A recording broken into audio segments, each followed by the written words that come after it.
नमस्कार, बहुत स्वागत आपका। मैं हूं आपके साथ मनुरा सक्सेना। राजस्थान में बेटियों की शिक्षा का स्तर बढ़ रहा है। बेटियों की शिक्षा के लिए सरकार ने जमीनी स्तर पर प्रयास किए हैं। शिक्षा के क्षेत्र में पिछले कुछ वर्षों में आए सकारात्मक बदलाव से समाज की तस्वीर बदल रही है। शिक्षा के क्षेत्र में पिछले कुछ वर्षों में आए सकारात्मक बदलाव से समाज की तस्वीर बदल रही है। स्कूल से लेकर कॉलेज तक में बेटियों की संख्या बेटों से ज्यादा होने लगी है। अब लोग कहते हैं कि एक महिला पढ़ेगी तो 2 घरों को रोशन करेगी। आज बेटियां आत्मनिर्भरता के नए आयामों को छू रही हैं। राजस्थान में शिक्षित बेटी को बढ़ावा देने के लिए राज्य सरकार कई महत्वपूर्ण योजनाएं चला रही है, जिसका उद्देश्य उनके जन्म से लेकर उच्च शिक्षा तक वित्तीय सहायता और प्रोत्साहन प्रदान करना है। न्यूज 18 राजस्थान पर आज से मुहिम शुरू हो रही है, जिसमें हम रोजाना दिखाएंगे राजस्थान की शिक्षित बेटियों की कहानी। कैसे राजस्थान में बेटियां शिक्षित होकर सुनहरा राजस्थान बना रही हैं।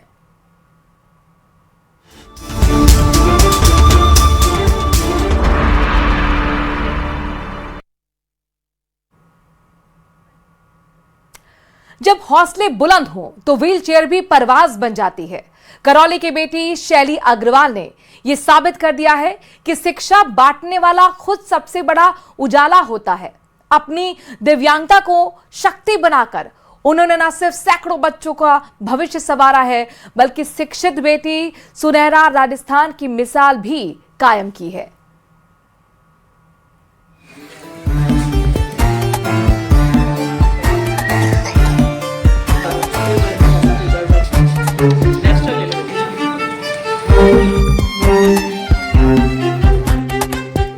दिव्यांगता भुलाकर शिक्षा उपलब्ध कराने की पहल। करौली की शैली ने कायम की मिसाल। शिक्षित बेटी संवार रही सुनहरा राजस्थान। वंचितों के लिए गढ़ रही उम्मीदों का आसमान।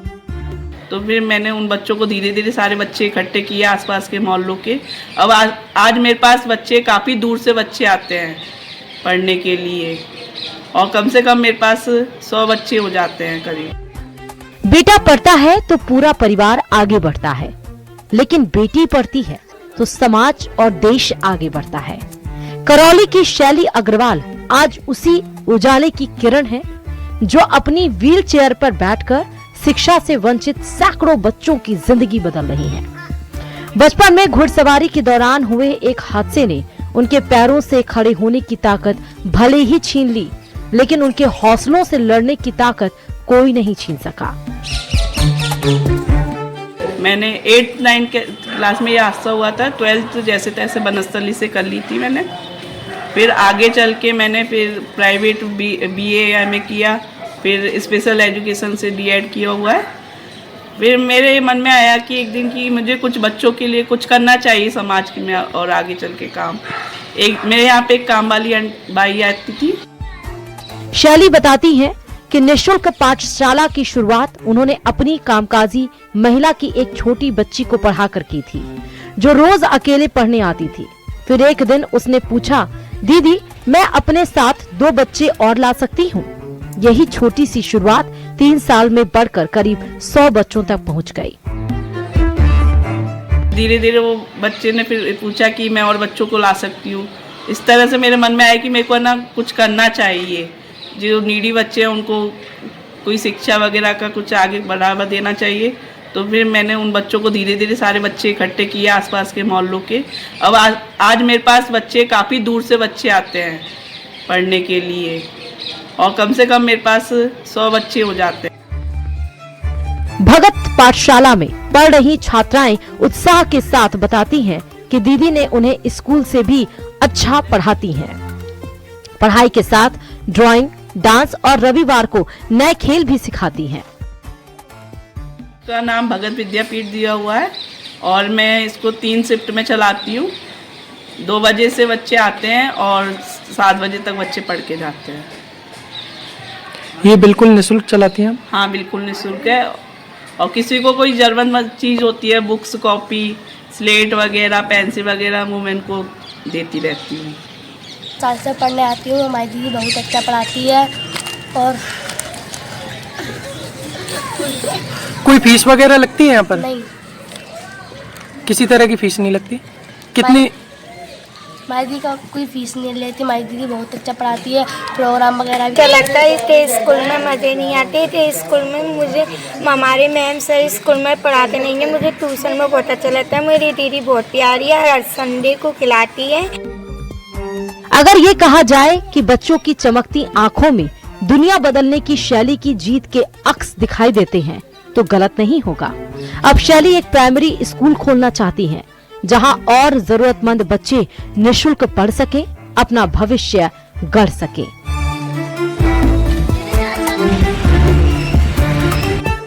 न्यूज़ 18 राजस्थान के लिए करौली से धर्मेंद्र शर्मा की रिपोर्ट।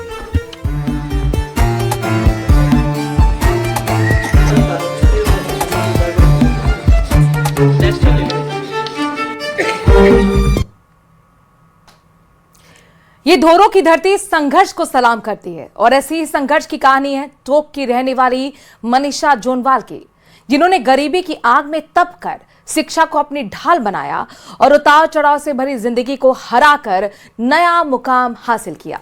देखिए संकल्प और शिक्षा की शक्ति से परिवार का आर्थिक भविष्य संवारने वाली इस जाबाज बेटी की कहानी।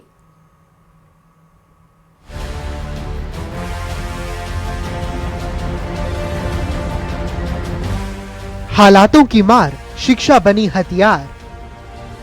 पढ़ रही बेटी, बढ़ रही बेटी। राजस्थान की धरती पर संघर्ष को सलाम करने वाली एक ऐसी ही प्रेरणादायक कहानी सामने आई है। ये कहानी है टोंक की रहने वाली 26 वर्षीय मनीषा जोनवाल की, जिन्होंने शिक्षा को अपना हथियार बनाकर सिर्फ खुद को ही नहीं बल्कि अपने पूरे परिवार को आर्थिक मजबूती दी है। महज 5 साल की उम्र में पिता का साया सिर से उठ गया था, लेकिन मनीषा ने गरीबी के सामने घुटने नहीं टेके और जीवन के उतार चढ़ावों को हराकर आज वो SBI बैंक में एसोसिएट के पद पर कार्यरत हैं। ये जॉब ऐसे ही नहीं लगी है, इसके पीछे बहुत सारा मेरा हार्ड वर्क, डेडिकेशन और कंसिस्टेंसी थी, जिसे मैंने कॉलेज कंप्लीट होते ही स्टार्ट कर दिया था, जिसके द्वारा मैं अपनी फैमिली को आगे बढ़ा सकती थी। इस कठिन परिश्रम से जो हम कठिन टाइम जो हम सबने देखा उस सबसे बाहर निकाल सकती थी, तो मैंने अपनी सारी एनर्जी पढ़ाई के अंदर लगाई बचपन से। मनीषा का बचपन घोर गरीबी और चुनौतियों से भरा रहा। पिता के निधन के बाद उनकी मां मीरा देवी को कलेक्ट्रेट में अनुकंपा नियुक्ति मिली, लेकिन 7 भाई बहनों के बड़े परिवार को संभालना आसान नहीं था।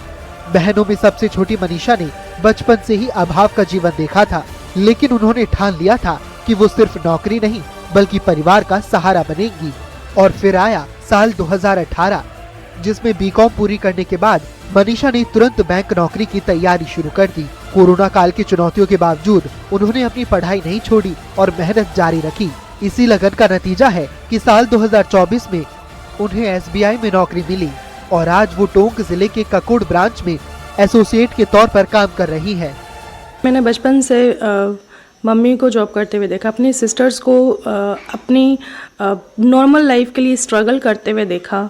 तो इन सब चीज़ों को मैं सिर्फ और सिर्फ एक ही तरीके से बाहर निकाल सकती थी, वो थी मेरी एजुकेशन। क्योंकि इतनी कम एज के अंदर मैं फैमिली को और कुछ सपोर्ट नहीं दे सकती थी। बस मेरा ये था कि ये टाइम हमें फिर से नहीं देखना पड़े। मनीषा जोनवाल का जीवन उन लाखों बेटियों के लिए प्रेरणा स्रोत है जो विपरीत परिस्थितियों से जूझ रही है। प्रदेश की बेटियों को संदेश देते हुए मनीषा साफ कहती है कि शिक्षा ही एकमात्र सहारा है, जिसकी वजह से आप अपने सपनों के साथ अपने परिवार के सपने भी पूरे कर सकते हैं। मनीषा जोनवाल की कहानी ये साबित करती है कि दृढ़ इच्छा शक्ति और शिक्षा की ताकत से कोई भी बेटी अपने और अपने परिवार के लिए एक उज्जवल भविष्य की नींव रख सकती है। Bureau report, news 18 Rajasthan.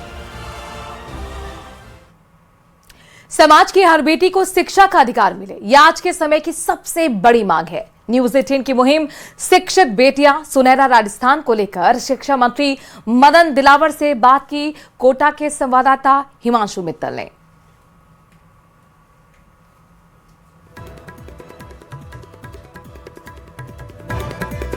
Rajasthan में शिक्षा के क्षेत्र में बेटियां प्रगति के पथ पर हैं। जो आंकड़े आए हैं निश्चित तौर पर वो बता रहे हैं कि बेटियां लगातार शिक्षा के क्षेत्र में आगे बढ़ रही हैं और एक मुकाम, एक मंजिल हासिल कर रही हैं। शिक्षा मंत्री मदन दिलावर साहब हमारे साथ हैं। दिलावर साहब, जिस तरह से राजस्थान में बेटियां प्रगति के पथ पर हैं, शिक्षा में मुकाम, एक मंजिल हासिल कर रही हैं, निश्चित तौर पर उसके आंकड़े भी सामने आए हैं, वो काबिल तारीफ है। निश्चित रूप से, क्योंकि राजस्थान सरकार ने बेटियों की पढ़ाई के लिए बहुत सारी सुविधाएं भी दी है, जैसे कि निःशुल्क शिक्षा है, बच्चों के लिए स्कॉलरशिप है, इसके साथ साथ थोड़ा भी दूर पढ़ने जाना पड़ता है तो उनकी बेटियों को साइकिल दी जाती है, उनको प्रोत्साहित करने के लिए अच्छे अंक लाने पर टैबलेट दिया जाता है, उनको स्कूटी दी जाती है। इसलिए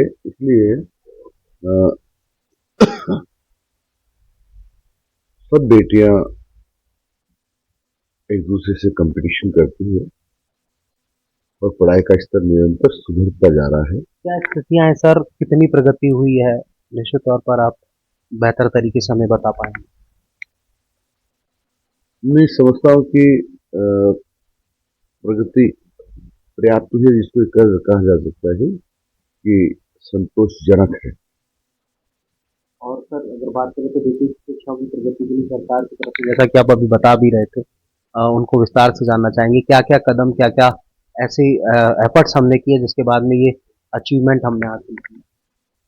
मैंने कहा कि सबसे पहले तो निःशुल्क शिक्षा है, दूसरा उनको प्रोत्साहित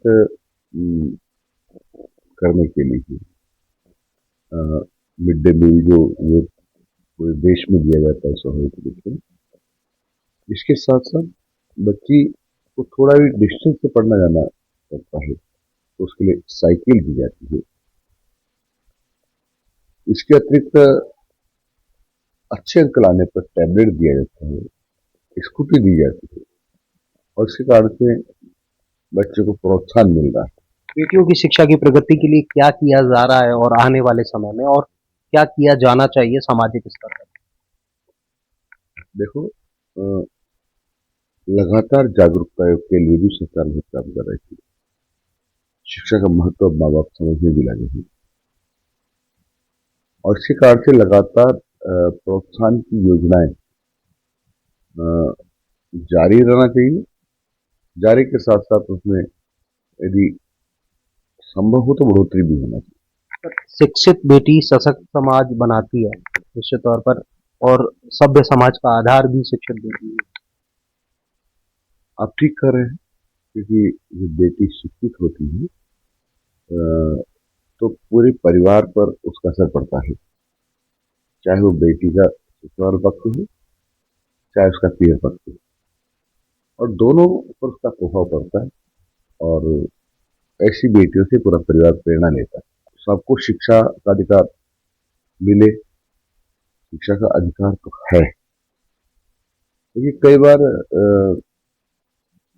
परिवार की आर्थिक स्थिति के कारण से या परिवार में पढ़ाई के प्रति जागरूकता नहीं होने के कारण से कुछ बच्चियां स्कूल तक नहीं पहुंच पाती।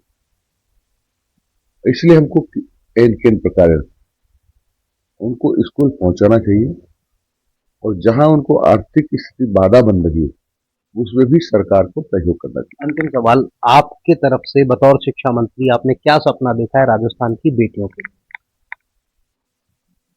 देखो, मेरा इतना ही सपना है कि हमारी बेटियां सबसे ज्यादा पढ़े और इसके लिए जितना अनुकूल वातावरण दे सकते हैं वो देने का हमारा प्रयास रहेगा। तो कई तरह की स्कीम्स राजस्थान में बेटियों के लिए सरकार के स्तर पर चलाई जा रही हैं, आने वाले समय में भी और इन स्कीम्स में बढ़ोतरी की जाएगी ताकि बेटियों को और फ्रंट फुट पर लाया जा सके। और इन सब के साथ में जिस तरह से आंकड़े निकल कर के आए हैं समग्र शिक्षा में कि बेटियां आगे बढ़ रही हैं, और इस आंकड़े को और ज्यादा बढ़ाया जा सके और एक माइल स्टोन बनाया जा सके। हिमांशु मित्तल, न्यूज़ 18 कोटा।